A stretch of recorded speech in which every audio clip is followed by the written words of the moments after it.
नमस्कार। तेज हरियाणा पर एक बड़ी अपडेट के साथ शुरुआत करेंगे। जग्गा, तख्तमल व दीपक गैंग के बीच वर्चस्व को लेकर वर्चस्व।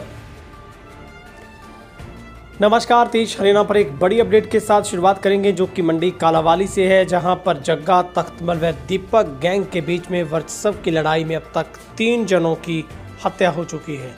पूरा मामला क्या था इसमें, जो कि गग्गू की बेरहमी से मौत की गई है। पुलिस इस पूरे मामले में गहनता से जांच कर रही है। शुरुआती तौर पर कालावाली के थाना प्रभारी चांद सिंह ने बताया है कि पुलिस हर पहलू से जांच में जुटी है।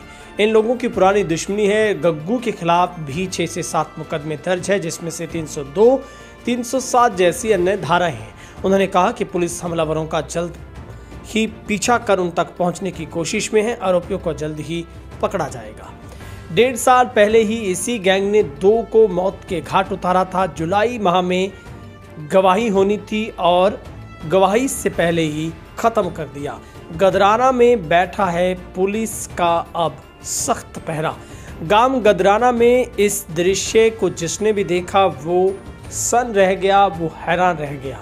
चूंकि 3 गाड़ियों में सवार एक गैंग के सदस्यों ने दूसरे ग्रुप के एक साथी को फिल्मी अंदाज में इस कदर घेराबंदी कर मारा कि उसकी मौत भी उसे बचा नहीं पाई।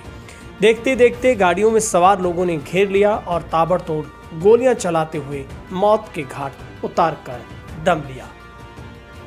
जिले का कालावाली उपमंडल गैंगस्टरों का अड्डा बनता जा रहा है। इसी के चलते देवेंद्र उर्फ गग्गू की रैकी कर हत्या की गई है। जग्गा, तख्तमल और दीपू गैंग के बीच में वर्चस्व की जंग के चलते ही पिछले 1.5 साल में 3 लोगों की हत्या हो चुकी है, जिसमें गैंग का सरगना दीपक उर्फ दीपू भी शामिल है। 16 जनवरी 2023 को कालावाली के देसू मलकाना रोड पर दीपू गैंग पर जग्गा, तख्तमल गैंग ने हमला कर दीपक उर्फ दीपू और उसके साथी का मर्डर किया था। उक्त मामले में देवेंद्र की गवाही नजदीक थी। गवाही न होने को इसको लेकर गग्गू का मर्डर किया गया है। रंजिश के चलते कुछ वर्ष पूर्व ही मृतक के पिता के साथ भी मारपीट की गई थी, जिसमें इलाज के दौरान उसकी मौत हो चुकी है। मृतक देवेंद्र उर्फ गग्गू पर भी अकेले कालावाली थाने में 7 से ज्यादा मुकदमे दर्ज थे। गग्गू के गांव में बेअंत सिंह सरपंच के परिवार के साथ पुरानी रंजिश थी। कुछ साल पहले इसी रंजिश के चलते उन्होंने उनके घरों में जाकर गाली गलौज किया तो दोनों पक्षों में झड़प हो गई थी। वहीं पर इस वारदात के बाद पुलिस के आला अधिकारी घटनास्थल पर पहुंचे हैं। मुआयना करने के बाद शव को कब्जे में लेकर पोस्टमार्टम करवाया गया है। पुलिस ने अनेक लोगों के खिलाफ विभिन्न धाराओं के तहत केस दर्ज किया है। सबसे बड़ी बात है कि इस वारदात में जिस तरह से आरोपियों ने करीब 1.5 साल पहले हुए दोहरे मर्डर कांड के मुख्य गवाह को मार डाला है, क्योंकि जुलाई माह में भी इसी मामले में गवाही होनी थी। उधर पुलिस ने गांव गदराना में भारी पुलिस बल को तैनात किया है।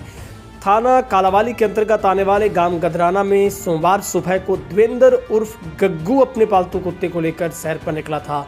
इसी दौरान करीब 3 गाड़ियों में आए लोगों ने उसे घेर लिया और गग्गू ने जब इन गाड़ियों को देखकर अपने कुत्ते को छोड़कर भागने की कोशिश की तो सवार लोगों ने उसे एक दीवार के साथ सटाकर उसे गाड़ी से टक्कर मारने की भी कोशिश की थी, लेकिन वो दीवार फांदकर भाग निकला था। लेकिन गलियों में जब वो भागा तो 2 अन्य साथियों ने उस पर हमला किया, जिसके बाद गाड़ी से उतरकर आए कुछ अन्य लोगों ने उसे तेजधार हथियार से मौत के घाट उतार दिया। पुलिस पूरे मामले की जांच में जुटी है। इस हत्या प्रकरण को लेकर डवाली जिला पुलिस के कप्तान सुमेर सिंह, डीएसपी जय भगवान, थाना प्रभारी सहित तमाम टीमों ने मुआयना किया है। करीब 1.5 साल पहले इस गग्गू के 2 साथियों दीपक उर्फ दीपू व एक अन्य दीपू की हत्या कर दी गई थी। इस मामले में करीब 6 आरोपी जिला जेल में बंद हैं। जुलाई माह में इसी मामले को लेकर गवाही होनी थी और दीपेंद्र गग्गू भी मुख्य गवाहों में शामिल था। तो ये बड़ी अपडेट आपको बता दें कि इस कांड के बाद फ़ोन पर धमकी भी दी गई है। बताया जा रहा है कि हमलावरों को घटना को अंजाम देने के बाद गग्गू के एक साथी को फ़ोन कर धमकी दी गई है कि गग्गू को मार दिया गया, अब उसकी बारी है। और बताया जा रहा है कि हमलावर वारदात को अंजाम देने के बाद गदराना वाली नहर की पटरी से होकर फरार हो गए हैं। फिलहाल पुलिस इस पूरे मामले में गहनता से जाँच में जुटी है और लगातार जो दोनों ग्रुपों के बीच में वर्चस्व एक दूसरे से ऊपर लाने की लड़ाई में हत्याएं की जा रही है, जिस पर पुलिस बेहद चिंतित है। फिल्मी अंदाज में बदमाशों ने दूसरे गैंग के साथी को, जो कि गवाह था मुख्य केस का, कुछ दिन बाद उसकी गवाही होनी थी, उसे गोलियों से भूनकर उसकी हत्या कर दी जाती है। और जो कि मृतक गग्गू के साथी संदीप उर्फ सीपा ने बताया है कि गग्गू सुबह सैर के लिए जा रहा था। एकाएक 3 गाड़ियां एक बाइक पर सवार होकर आए लोगों ने गग्गू को घेर लिया था। हालांकि गग्गू ने अपने बचाव के लिए खूब प्रयास किए उसने अपने घर तक पहुंचने की भी कोशिश की, मगर हमलावरों ने तेजधार हथियार और गोलियों से उसकी हत्या कर दी। गग्गू को तुरंत प्रभाव से हॉस्पिटल ले जाया गया, लेकिन मगर वहां पर डॉक्टर्स की टीम ने उसे मृत घोषित कर दिया। उसके बाद डबवाली पुलिस जिला पुलिस इस पूरे मामले में गहनता से जांच कर रही है। उधर डबवाली पुलिस कप्तान एसपी का कहना है कि इस मामले में बेहद बारीकी के साथ जांच की जा रही है। किसी को भी इस तरीके से कानून को हाथ लेने की इजाज़त नहीं दी जाएगी। और जिस तरीके से जो अपराध का अड्डा एक तरीके से ये ट्राई सिटी के साथ लगता और पंजाब टच कालांवाली बनता जा रहा है, उसे किसी भी सूरत में सहन नहीं किया जाएगा। और पुलिस इसके ऊपर अख्तियार एक्शन जो प्लान आउट कर रही है। फिलहाल देखना होगा कि इन आरोपियों को पुलिस कब तक सलाखों के पीछे कर पाती है।